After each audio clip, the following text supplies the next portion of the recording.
बिस्मिल्लाहिर्रहमानिर्रहीम। अस्सलाम वालेकुम दोस्तों, मेरा नाम है राना शुएब और आप देख रहे हैं मेरा यूट्यूब चैनल। नाज़रीन, सेनेट इंतखाबात कल हो जाने हैं और इस हवाले से सदारती ऑर्डिनेंस जो हुकूमत ने जारी किया था उसके हवाले से सुप्रीम कोर्ट का फ़ैसला आ चुका है। सदारती ऑर्डिनेंस ये था कि हुकूमत ओपन बैलेटिंग करवाना चाहती है, लेकिन अपोजिशन ये चाहती थी कि ये ओपन बैलेटिंग नहीं होनी चाहिए।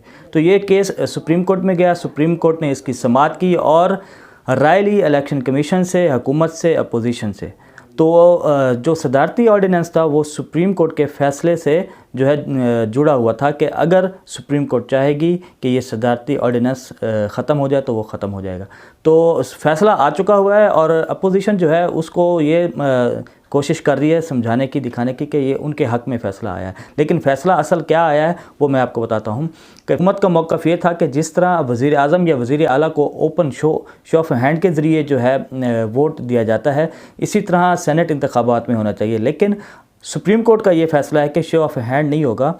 आपका जो बैलेट होगा वो आपने खुफिया जाके वोट डालना है, यानी कि आपने एक बैलेट पेपर लेना है, उस पर जाके अपनी मोहर लगानी है अपने कैंडिडेट के लिए और जाके आपने बॉक्स में डाल देना है। अब वो ये जो बॉक्स में डालेंगे वो आइडेंटिफाइएबल होगा कि जो शख्स जो बैलेट लेगा उस पर जो भी ठप्पा लगाएगा और फिर बाद में आके वो बाहर ये नहीं कह सकेगा कि मैंने तो फ़लाँ पार्टी को दिया या अपने कैंडिडेट को दिया या अपनी पार्टी के बंदे को दिया या किसी को भी दिया है। अगर तो वो झूठ बोलेगा तो वो झूठ उसका पकड़ा जाएगा। तो पहले ऐसा नहीं होता था कि आपको एक बैलेट पेपर दे दिया जाता था, आप जाते थे उस पर अपना कैंडिडेट के जो भी उनका कैंडिडेट होता था उसको वोट कास्ट करते थे और आप आ जाते थे। वो बाद में पता नहीं चलता था कि किसका वोट है वो और किसने किसको दिया है, और ये पहले होता रहा है और होता आ रहा है शुरू से।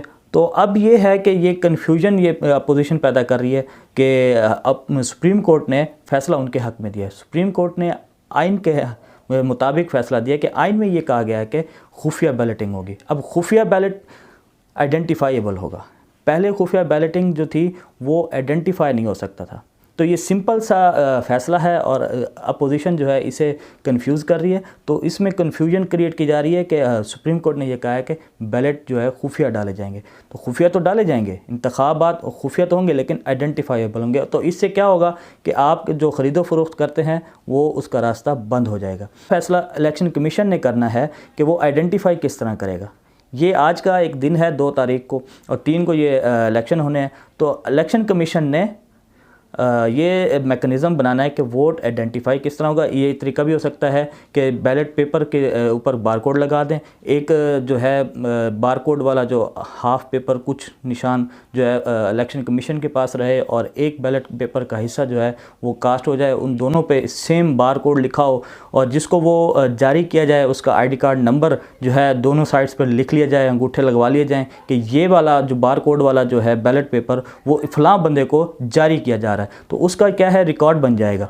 बार कोड सेम होगा, एक जो इलेक्शन कमीशन के पास जो हिस्सा रह जाएगा उस पे और जो कैंडिडेट को जो दिया जाएगा उस पे जो बार कोड होगा और फिर दोनों पे उस बंदे के आईडी कार्ड नंबर लिख लिए जाएंगे, शनाख्ती कार्ड नंबर, और दोनों के अंगूठे लगवा लिए जाएंगे। अब ये होगा कि वो उस बैलेट पेपर पे ऊपर जो निशान होते हैं उम्मीदवारों के, उस पर जो भी वो ठप्पा जिसको भी लगाएगा वो बॉक्स में डाल देगा और बॉक्स में डालने के बाद अगर कोई कहता है कि इस शख्स ने किसको वोट डाला है तो आईडी कार्ड नंबर के ज़रिए उसका बैलेट पेपर निकाल के वो बारकोड मैच किया जाएगा और पता चल जाएगा कि उसने किसको वोट डाला है। तो ये मैकेनिज़्म जो है ये इलेक्शन कमीशन ने बनाना है। वो कौन सा मैकेनिज़्म बनाती है, लेकिन वो ऐसा मैकेनिज़्म होगा कि वो बाद में वोट आइडेंटिफाई किया जा सकेगा। अब किसी पार्टी के 173 वोट हैं, 175 वोट हैं, तो उसकी उस तादाद से कम वोट पड़ते हैं तो उन्हें शक होगा कि हमारे वोट कहाँ गए, तो वो उसको जिस पे शक होगा वो उसे चेक कर सकते हैं।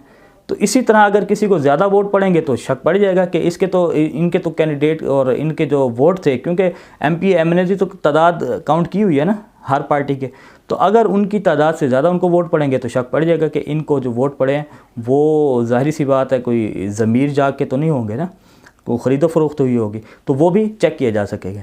तो ये है जो सुप्रीम कोर्ट ने फ़ैसला दिया है। तो इस पे ज़्यादा अपोजिशन को खुशियाँ मनाने की मेरे ख़्याल में ज़रूरत नहीं है कि वो वोट आइडेंटिफाई हो सकेंगे, और इसीलिए ये अब लोग मोहतात भी हैं कि हम ख़रीदो फ़रोख्त देखें। असल मकसद जो है अपोजिशन जो जलसे जुलूस कर रही है, वो जो नारे लगा रही है, वो भी यही लगा रही है कि शफाफ इंतखाबात किए जाएँ। तो अगर हुकूमत इस हवाले से कोई इक़दामात उठा रही है तो इनको तो अप्रिशिएट अप्रिशिएट करना चाहिए और इनका साथ देना चाहिए कि हाँ जी इस चीज़ का फ़ायदा तो तमाम पार्टीज़ को होगा, हुकूमत को तो नहीं होगा। अगर अपोजिशन पार्टीज़ के लोग भी अपने कैंप से निकल के दूसरे कैंप में जाते हैं तो वो आइडेंटिफाई हो जाएंगे, और हुकूमत के जो वोटर्स होंगे जो अगर वो भी निकल के दूसरी साइड जाते हैं तो वो भी आइडेंटिफाई हो जाएंगे। तो इसमें तो तमाम जमातों का ही फ़ायदा है।